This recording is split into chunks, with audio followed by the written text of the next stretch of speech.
BFM Business, Intégral Bourse, jusqu'à 18 h, la bourse en temps réel. Allez, tout de suite, on prend le pouls des marchés américains avec Julie Jourdan qui est en ligne avec nous, gérante action américaine chez Mansartis. Bonjour Julie. Bonjour. Actualité assez dense, côté américain. Retour des tensions États-Unis-Chine avec la fermeture du consulat chinois de Houston pour protéger la propriété intellectuelle américaine. Des négociations qui traînent entre la Maison-Blanche et le Congrès sur le nouveau plan de soutien à l'économie. Et puis, bien entendu, les résultats, la saison des résultats qui bat son plein avec Microsoft, avec Tesla.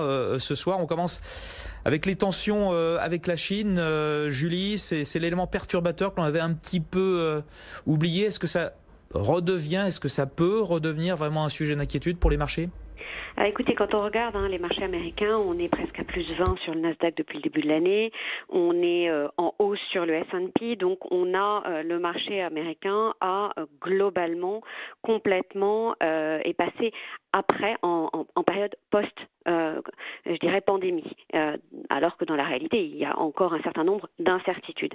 Donc, c'est vrai que ce marché qui a connu une vigueur absolument spectaculaire depuis les points bas du mois de mars, et on va revenir sur des sujets très concrets d'inquiétude à partir du moment où ils peuvent venir perturber en fait les scénarios qui sont extrêmement optimistes à l'heure actuelle. Donc le fait effectivement qu'on ait une résurgence des tensions sino-américaines peut effectivement générer à nouveau de la volatilité sur les marchés américains.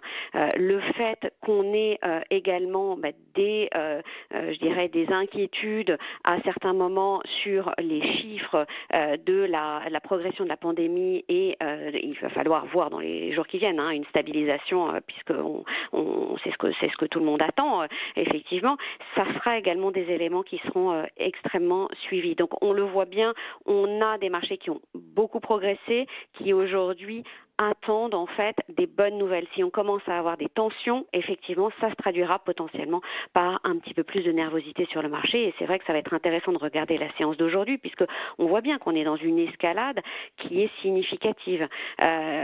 Pour autant, les marchés réagissent pour le moment assez légèrement, je dirais. Très bien. Il y a aussi la course contre la montre pour ce nouveau plan de soutien à l'économie américaine. Alors qui traîne des pieds dans cette histoire ? La Maison-Blanche, le Congrès. Pourquoi est-ce que ça coince ?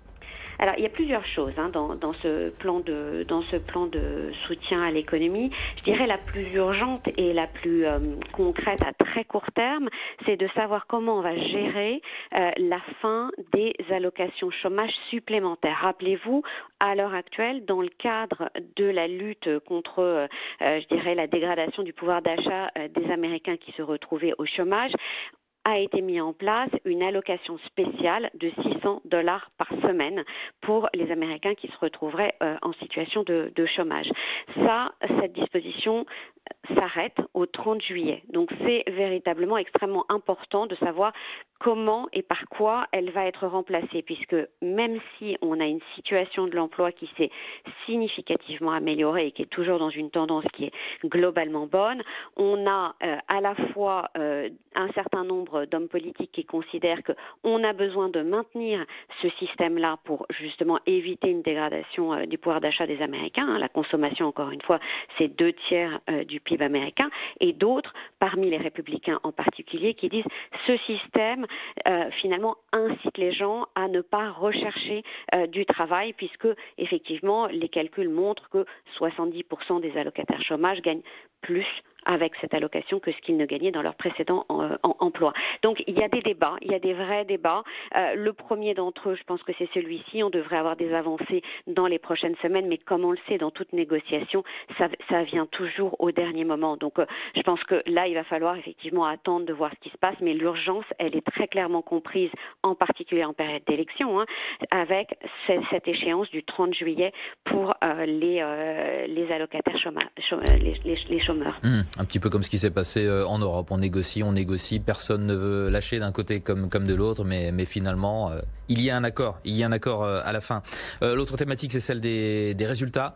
Des résultats avec ceux que l'on attend ce soir, Microsoft, Tesla, ceux qui ont déjà été publiés ces dernières heures, Coca-Cola, Texas Instruments. On a vu que le marché a bien accueilli ceux de Coca-Cola.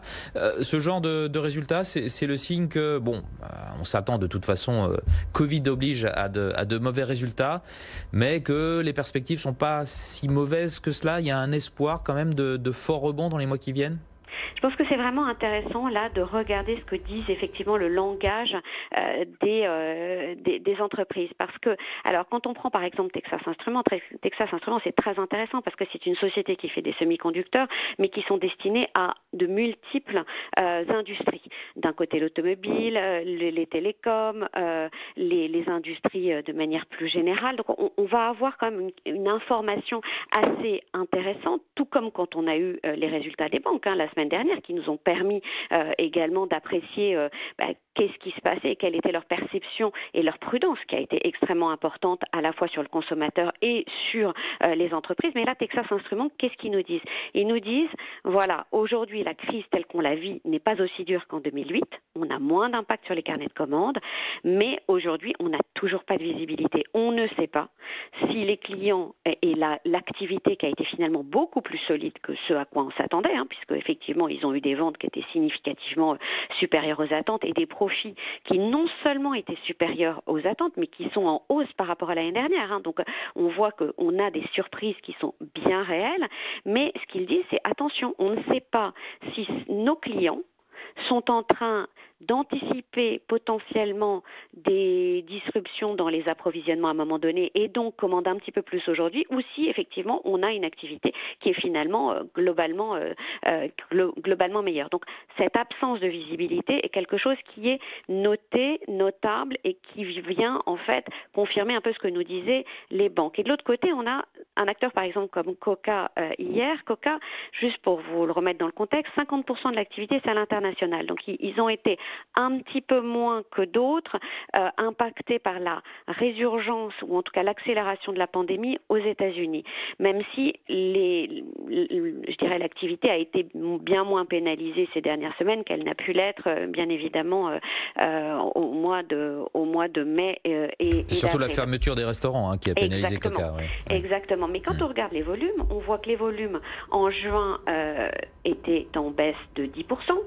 Depuis le début juillet, on n'est plus qu'en baisse de 5%, alors qu'en avril, on était en baisse de 25%. Donc on voit qu'il y a vraiment une inflexion.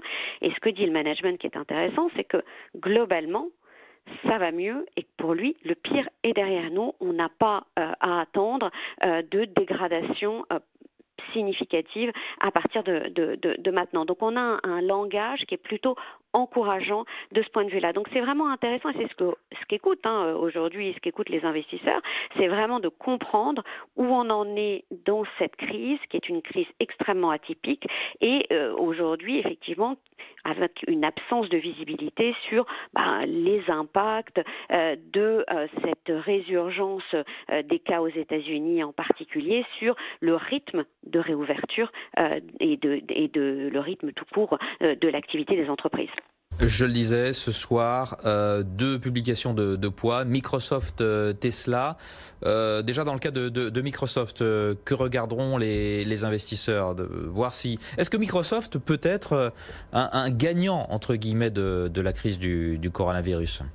Alors Microsoft est déjà un gagnant de la crise du coronavirus. Ils travaillent énormément sur tout ce qui est cloud et le cloud a connu une accélération sans commune mesure depuis le démarrage de cette pandémie.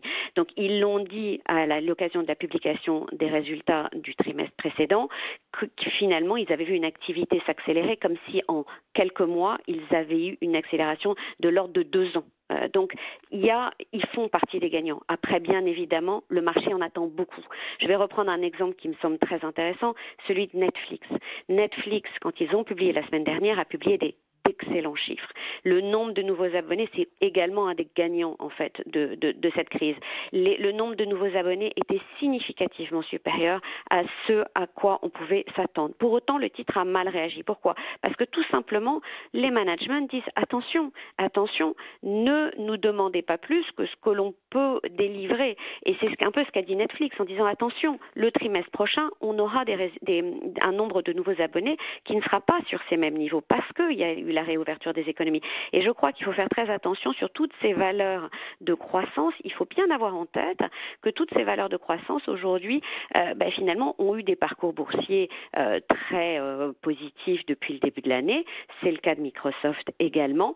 Microsoft, on a l'habitude effectivement qu'il délivre, il n'y a pas de raison qu'il ne délivre pas, mais il faut faire toujours attention à ce que les investisseurs n'aient pas des attentes démesurées par rapport aux réalités. Donc c'est ce qui sera intéressant à regarder et ça vaut également bien évidemment pour Tesla. Et oui, Tesla, c'est encore un cas particulier, Tesla. C'est un cas tout à fait particulier. Le titre a quand même gagné pas loin de 300% depuis le début de l'année. Donc on voit bien qu'on est sur un titre qui a connu un parcours fulgurant, qui a délivré en même temps, qui a délivré d'un point de vue opérationnel ces dernières semaines et ces derniers mois. Donc, mais là aussi, il faudra voir qu'il n'y ait pas un écart entre les attentes des investisseurs et la réalité opérationnelle des choses.